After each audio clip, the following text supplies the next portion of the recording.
County, it's WCCS 101.1 FM, AM 1160, and WCCSradio.com. Our monthly visit with Philip Martell, Superintendent of the River Valley School District, who joins us. Our conversation presented by Marcus and Mack, voted Best Law Firm and Best Personal Injury Lawyer 3 years in a row in the Best of Indiana County contest. Visit them online at marcusandmack.com. Good morning to you. Good morning, sir. It's good to have you with us here today. I want to talk about a couple of things that have happened since we last spoke with you. One of those is this AI program, the newly created Artificial Intelligence AI Task Force, of which River Valley is now a part. Tell me about that. That sounds like pretty exciting news. It is, and one of the things, with artificial intelligence, the creation, the inception, the how it's being expedited is basically equal almost to the creation of the internet. So, we have to learn everything we can about artificial intelligence on a number of different fronts. And as a school district, I think it's important to do that because AI can actually be a very big asset to our instructional staff. It can be an asset to our students. It can be an asset to the community. But because of how it's evolving so quick, there are certain ethical guidelines, and I think more than policy, maybe practices that are very important to do if you want to do this right. So I've assigned a task force to report back, before at the end of the year for recommendations in those areas to be able to, so we can put some guidance in place. It could be an asset to students, from a perspective where if taught properly, it doesn't become a cheating mechanism. It becomes like something that they can lean on to help guide them. So there are a lot of different things out there, that are coming so quick, and it really is like an arms race within the tech industry, Todd. Mm-hmm. And it's going to constantly change. So we owe it to our community, our staff, and most importantly, our students, to look at that, and really kind of outline so they understand those guidelines and things that need to be put in place. AI became such a buzzword right away. It seemed like it wasn't there one day and it was the next. And naturally, people said, well, hold on here, put on the brakes a little bit and let's go into this slowly because we want to be sure of what we're dealing with. And I think that was actually beneficial that folks said, let's slow it down and take a real good look at it. This is a part of that process, I believe. And so now once you stop the breakneck speed with which we and AI were about to collide, now you get a chance to really study it and see how to best use it. Would that be a correct way to put what you're doing? It is, and that's why, like what the task force has been looking at, they're looking, obviously the investigation of it within a number of different areas, policy, ethical, legal considerations, what it looks like from an instructional perspective, learning assessments, professional learning, but then the next phase of that would be implementation of that, and then obviously the innovation. And, I look at it where we've struggled as a nation. If it can help a teacher, I'll give you an example, design a lesson plan that's tied to standards, tied to a rubric, and allow them to do it in an expedited manner, I think that's fantastic. But in exchange, what I basically told our staff is we need to start and continue to build capacity with our students.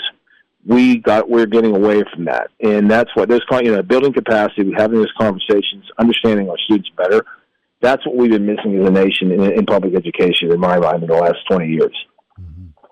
Mm-hmm. You're getting some outside help with this. A member of the committee is going to be University of Pittsburgh professor Michael Pry, working with your curriculum director, Dr. Luke Faust. Correct. Dr. Faust is a member of our board. He's an instructor over at IUP. He's a member of our actual school board, but has been in education for 20 years. And Dr. Pry he started really working with us with our cybersecurity program. And he's just been thrilled to death because he knows both now off to this venture that these things are here, they're going to have an impact. But even like just the election from Tuesday is going to change how AI is looked at because there's going to be two different, the Biden administration obviously looked at a framework guidelines one way.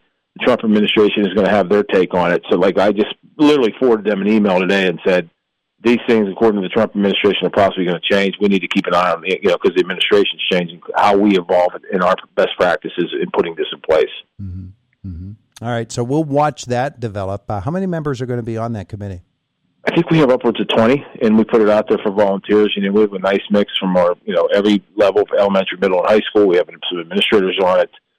We have some special education teachers on it. Like, we really tried to touch, every area that we could. Yeah, it's a lot of different perspectives. All right, something else that broke since we last spoke with you is the announcement of a $3 million grant from the 21st Century Community Learning Centers. It'll be distributed annually over 5 years, $600,000 per year. That's exciting news. I know for a superintendent, one of the aspects is the job is you're constantly looking for funding sources, and once you find them, applying them correctly is a big part of that whole formula, because you're not going to get a second chance at some of the funds that are out there if you don't be a good steward of it in the first place. So tell me about the plans for how River Valley will use this grant. We actually applied for the grant before the cohort. It was probably almost a year and a half ago, and it was literally a month ago, whatever it was, on a Friday, Mrs. Santora came in and said the state's on the line, which I figure that's never a good thing, right? And I talked to the department head, and she said, hey, you missed the cut score by a point, but more federal money come in, so we're going to give you $3 million over the next 5 years. That was a nice call to get. Yeah, so, sure. We designed the grant. Kathy Monco is just really a grant guru on my staff. We worked together to design it to continue the discussion around the use of the RISE Act, where we're, career and workforce development, but how we're having those conversations, looking at each of our students' strengths, interests, and values, but also looking at a tutoring aspect, getting that extra help to our students before and after school. We're excited. This is the first time, obviously this district had it. It's a large sum of money. We'll be hiring a program director and some staff, because that's part of the grant.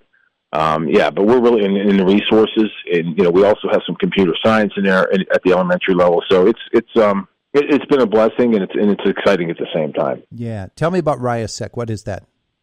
So Dr. Holland developed the RISEC, and really what it does, what we do with all of our students here, it gives you it looks at really what your career likeness is, and we start as early as kindergarten, because I want our teachers in our community to understand what each student's strengths, interests, and values. So it assigns you your top 3 codes, which could be realistic, investigative, entrepreneur, and it defines where students can possibly look at a line workforce development, like what they like to do. Because how often do we know, Todd, by kids who are in high school, a lot of times they still don't know what they want to do. Mm-hmm. So the downside of that is they go to college, they don't like what they enroll in, they major in something they don't, cost mom and dad a lot of money because they end up switching majors 3 times. We, starting earlier with everything we do here at River Valley, we want our students to be able to try what they, by the time they get to middle school, to see what they like, what they don't like. So when they do get into high school, they have a career path that they know they want to do because they like it.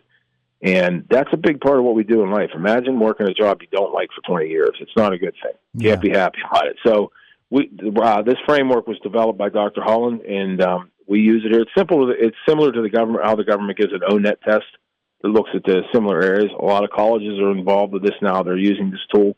It's a benefit. So when a student comes in, and, as a freshman, that they may have it identifies what their particular strengths, interests, and values are. So it aligns to potentially what they could major in. Yeah. Well, if you ask every first grader, they're either going to be running a zoo or an astronaut. So we would have a world populated with zookeepers and great. Astronauts.